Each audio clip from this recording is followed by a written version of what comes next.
Hello, my name is Ashley, and I just wanted to read to you because I love reading, and I personally love to hear other people reading things, so maybe this will bring joy to the one person or two who enjoy people reading. What I'd like to read today is The Hitchhiker's Guide to the Galaxy by Douglas Adams. I have the ultimate treasury set, which is awesome. I got it at a college bookstore. And it was cool because it was actually the price that was written on the book. I had never seen that before. That was awesome. And it also has a foreword written by some man I'd never heard of, Neil Gaiman. Apparently he's a best-selling author. Wow. And he has graphic novels. I feel ashamed. As an artist, I should know something about him. Oh well. There's also an introduction that I'm not going to read. Maybe. It's very funny, and it is by the author.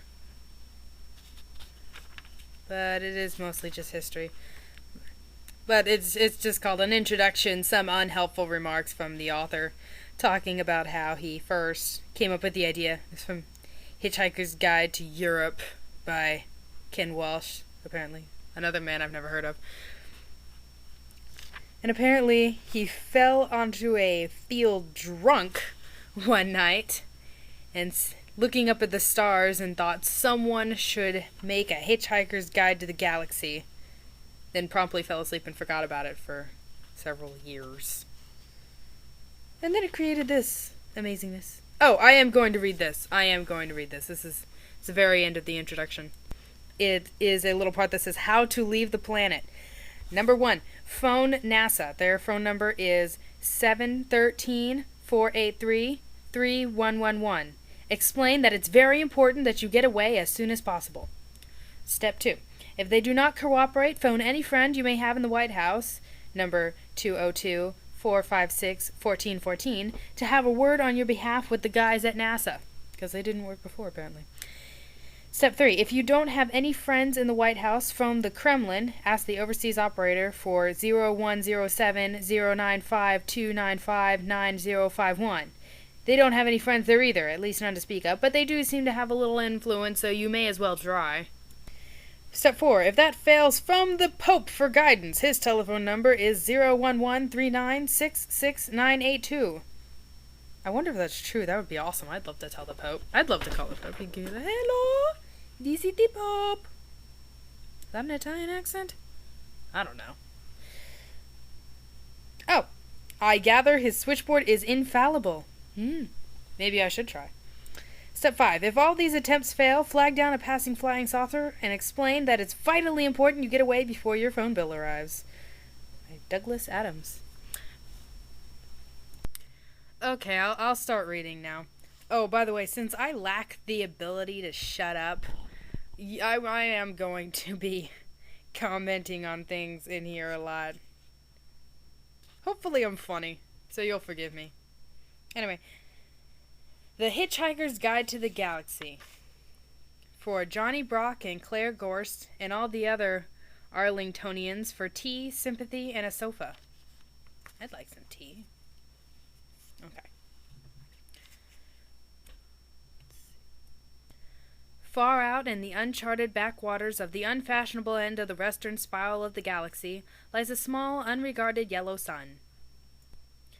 Orbiting this at a distance of roughly 98 million miles is an utterly insignificant little blue-green planet whose ape-descended life forms are so amazingly primitive that they still think digital watches are a pretty neat idea. The planet has, or rather had, a problem, which was this. Most of the people living on it were unhappy for pretty much of the time.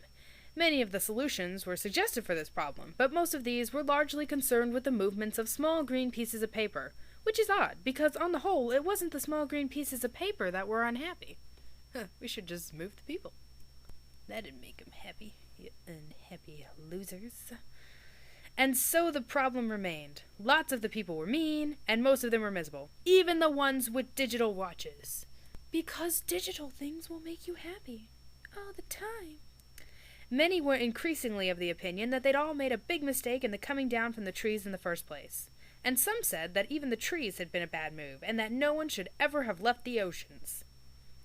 And then, one Thursday, nearly 2,000 years after one man had been nailed to a tree for saying how great it would be to be nice to people for a change, a girl sitting on her own in a small cafe in Rixmanworth suddenly realized what it was that had been going wrong all this time.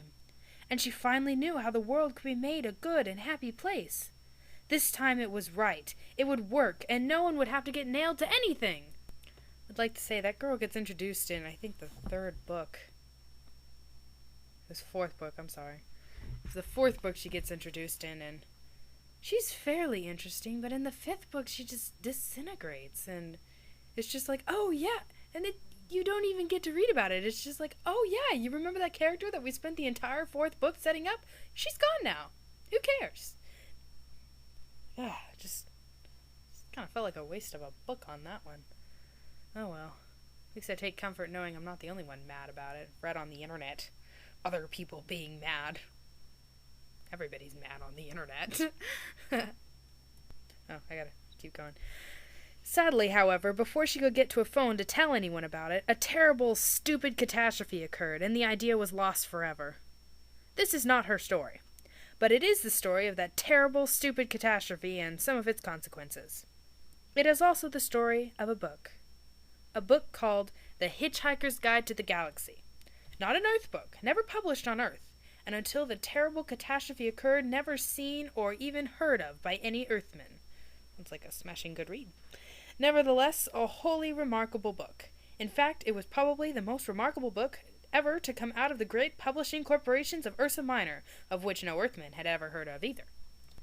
Not only is it a wholly remarkable book, it is also a highly successful one, more popular than the Celestial Home Care Omnibus, more best-selling than the 53 More Things to Do in Zero Gravity, and more controversial than Ulan Kulafid's trilogy of philosophical blockbusters, Where God Went Wrong, Some More of God's Greatest Mistakes, and Who Is This God Person Anyway? In many of the more relaxed civilizations on the outer and eastern rim of the galaxy, the Hitchhiker's Guide has already supplanted the great Encyclopedia Galactica as the standard repository of all knowledge and wisdom.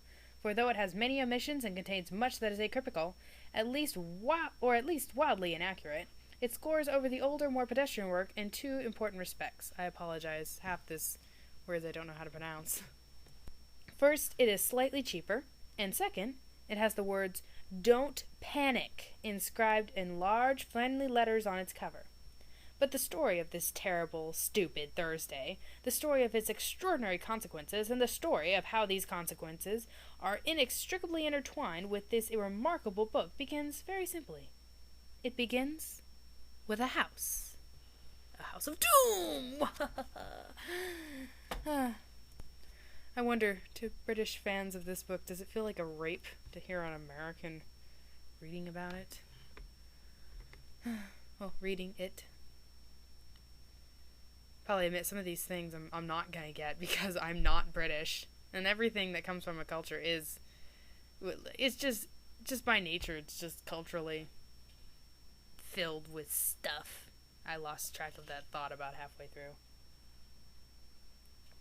Okay, well, I'm going to see how long this video is, and then I will get back to you with chapter 1. That was the end of the introduction. I believe that's what it's about. The preface, that's what it's called. That was the end of the preface. Enjoy it. It's gone now. Okay, and so am I. I'm gone.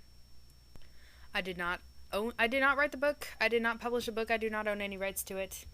I'm just reading it and raping it with my Americanness and uncontrollable talking. Alright. See y'all later.